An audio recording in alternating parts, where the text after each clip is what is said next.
नमस्कार दोस्तों, जन धमाका न्यूज में आपका स्वागत है। मैं शिवशंकर मिश्रा जौनपुर से। आज मैं आ गया हूं जनपद जौनपुर में गोमती नदी के किनारे स्थित मां विंध्यवासिनी मंदिर पर। यहां पे विश्व हिंदू परिषद के तत्वाधान में एक यज्ञ का आयोजन किया गया है। आइए यहां पे उपस्थित महंत और सभी कार्यकर्ता लोगों से बात करते हैं, जानते हैं कि यह यज्ञ का आयोजन किस उपलक्ष्य में किया गया है।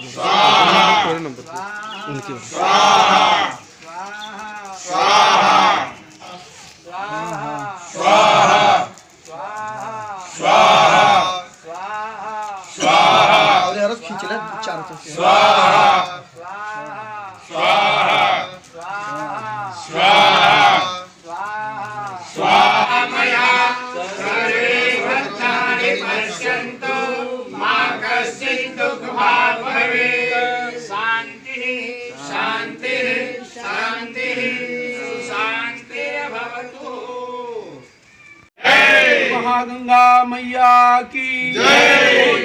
भगवान शंकर भोलेनाथ की जय। आइए मिलते हैं आचार्य जी से और इनके विचारों को जानते हैं। आचार्य जी प्रणाम। आप ये बताइए कि क्या संदेश देना चाहते हैं यह बुद्धि शुद्धि यज्ञ के माध्यम से समाज में। इस यज्ञ के माध्यम से पहले तो श्रद्धानंद जी जिसके नाम पर आज हम लोग इस यज्ञ को किए हैं और जिनका जीवन इस कार्य के लिए समर्पित रहा है जी, उनको हम लोग नमन करते हुए समाज में एक संदेश हम देना चाहते हैं।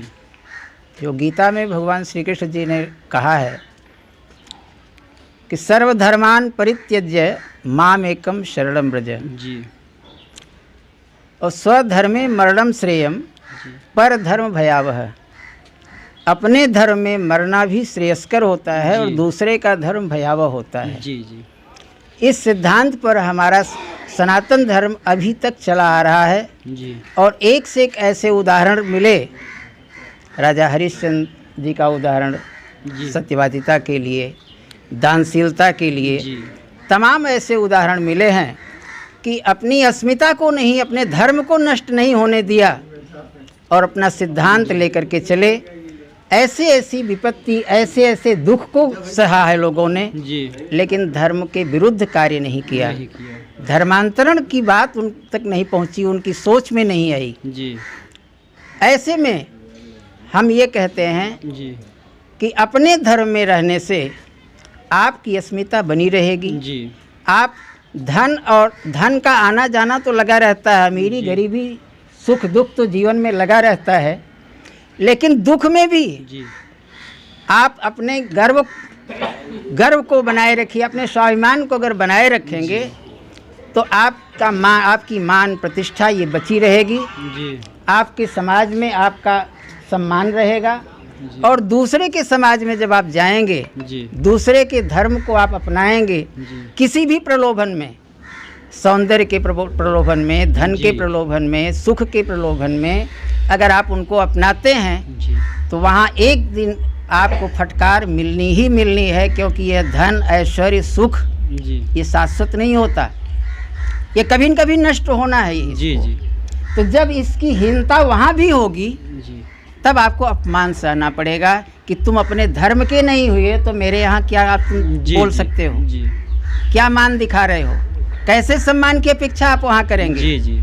और अपने घर में, अपने परिवार में, अपने समाज में, अपने धर्म में कोई दिन ऐसा आएगा जैसे सेबरी को भगवान राम ने जो है दर्शन दिया, गीध को अपनी गोद में लेकर के उनको अपना धाम प्रदान किया जी। भीलनी के हाथ से जो है बेर खाया, भीलनी का सम्मान किया भगवान राम ने जी। धर्मांतरण नहीं की सेबरी जी जी, अपने सिद्धांत पर रही। केवट के हाथ पर भगवान राम ने हाथ रखा जी और अपनी इच्छा से, स्वेच्छा से चरण धुलाए उससे, जिसके लिए बड़े बड़े ऋषि महर्षि तप करते हैं और दर्शन नहीं पाते जी। ऐसा स्थान प्राप्त किया केवट ने, गीध ने, सेबरी ने, अहिल्या ने जी। ये अपने धर्म पर रहने का ही परिणाम रहा जी। इसलिए हम ये संदेश देना चाहते हैं आपके चैनल के माध्यम से समाज को जी कि सुख दुख ये दिन और रात के समान होते हैं जी।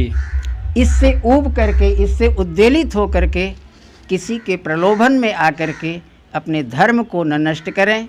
और आपका धर्म ही नहीं नष्ट होता है, आपकी अस्मिता ही समाप्त हो जाती है। जी इसी के साथ मैं अपनी वाणी को विराम देता जी, हूँ। बहुत बहुत धन्यवाद।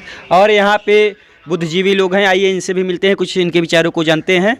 प्रणाम। नमस्कार। हाँ, तो ये बताइए गुरुजी कि यहाँ पे बुद्धि शुद्धि यज्ञ हुआ और समाज में इसका क्या महत्व है, उसको आचार्य जी ने और यहाँ पे उपस्थित बुद्धिजीवियों ने बताया। क्या कहना चाहेंगे जब जेएनयू की दीवारों पे, जो कि एक विद्यालय है, विद्यालय का हब माना जाता है, शिक्षा का हब माना जाता है, वहाँ पे अगर लिखा जाए ब्राह्मणों भारत छोड़ो, बनियो भारत छोड़ो, हम तुमसे बदला लेंगे, इस विचार में आपका क्या राय है? देखिए, उन्हें एक भ्रांति है, जी। उन्हें ये लगता है कि मूल निवासी हम हैं। जी हाँ जी और ये आर्य यहाँ के मूल निवासी हैं। जी ठीक है, आर्य यहाँ के मूल निवासी हैं। आर्यों में सर्वश्रेष्ठ ब्राह्मण। जी हाँ जी। और ब्राह्मण भारत छोड़ो, तो ब्राह्मण भारत छोड़ देगा तो तुम कहाँ बचोगे? कहाँ बचोगे?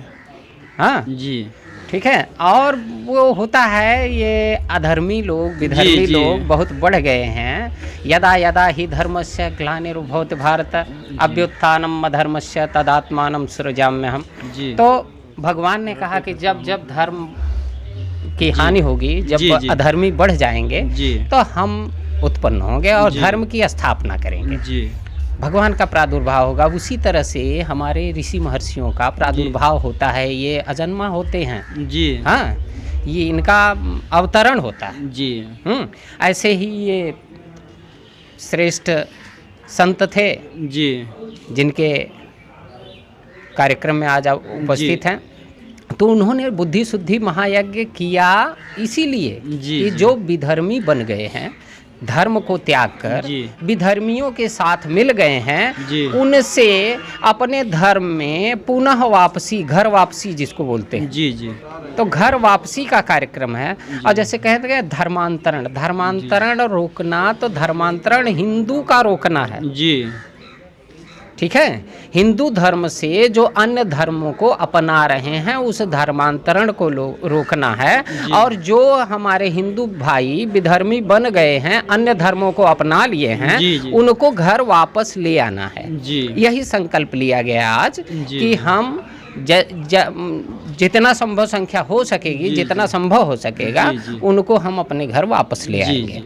ठीक है। और बाकी उन लोगों के नारे लिखने से कुछ होने वाला नहीं है। जी उनकी एक मुहिम है, नेतागिरी है कि चमकाना है। जी ऐसे ही कुछ नेता उभर गए जी ब्राह्मणों का विरोध करते करते, तो उसी तरह से वो नेता बनना चाह रहे हैं। और जेएनयू तो आप जान रहे हैं कि जी, किस जी। चीज़ का अड्डा है, जेएनयू में क्या प्राप्त किया जाता है। उन सारी चीज़ों को यहाँ न कहलवाएं तो ज़्यादा नहीं, अच्छा नहीं, है सही कि है। जेएनयू में क्या हो रहा है। जेएनयू को तो बंद कर देना चाहिए। जी, जी। मैं कहता हूँ जेएनयू को बंद कर देना चाहिए। नहीं, अगर- भारत सरकार को उस पर एक्शन लेना चाहिए। अगर गुरुजी इसी तरीके से वक्तव्य चलता रहा वहाँ पे, तो समाज में एक आक्रामकता आ सकती है। आज जिसकी उम्र 50 साल हो गई है, 60 साल हो गई है, वह भी जेएनयू में जी स्कॉलरशिप लेके पढ़ रहा है। क्या है जी आयु सीमा, क्या है शिक्षा की भी आयु सीमा? इस तरह के लोगों की जहां सरकार सहायता प्रदान करती हो, उसकी आयु सीमा निर्धारित कर देनी चाहिए जी। कि इतने साल के बच्चे ही पढ़ सकते हैं। जी जी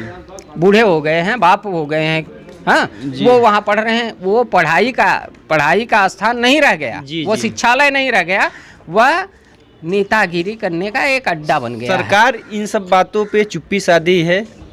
सरकार को भी तो कोई कदम उठाना चाहिए। समाज में आक्रामकता आ सकती है, ऐसे विरोधाभास कार्य करने से आक्रामकता आ सकती है। उस आक्रामकता का प्रभाव, दुष्प्रभाव समाज पे और सरकार पे दोनों पे पड़ेगा, साथ ही साथ जनता पे भी पड़ सकता है। इसके विषय में भी सरकार को कुछ सोचना चाहिए। सरकार को वहाँ संज्ञान में लेना चाहिए कि जी। यहाँ हो क्या रहा है। जी। जैसे जेएनयू में क्या हो रहा है, उस पर संज्ञान में लेना चाहिए कि इस तरह की घटनाएं हो रही जी। हैं, तो कैसे लोग कर रहे हैं, किस तरह के स्टूडेंट कर रहे हैं, जी। उन पर अंकुश लगाना जी। चाहिए। और जिस प्रावधान पे वो चल रहा है उसको बंद करना जी। चाहिए कि स्कॉलरशिप आदि जो दी जा रही है जी। उसको वहाँ बंद कर देना जी। चाहिए। जी हाँ, सही है। वो स्कॉलरशिप दी जाए, ऐसा नहीं कि नहीं दी जाए, लेकिन उसकी आयु सीमा होनी चाहिए कि कितने वर्ष के बच्चे को स्कॉलरशिप दी जाए। जी ठीक है, कैटेगरी होनी चाहिए, आयु सीमा निर्धारित करनी चाहिए। जैसे आपने नौकरी में आयु सीमा निर्धारित की हुई जी, है, जी। कोई भी नौकरियां बिना आयु सीमा के नहीं है, तो शिक्षा व्यवस्था में शिक्षा तो अनवरत चलने वाली की प्रक्रिया है। जी हाँ, जी। लेकिन शिक्षा में जो सहयोग सरकार दे रही है उसको बंद कर देना चाहिए। जी चलिए, आपसे बात करके बहुत अच्छा लगा। आप लोग बने रहिए जन धमाका न्यूज़ के साथ। धन्यवाद।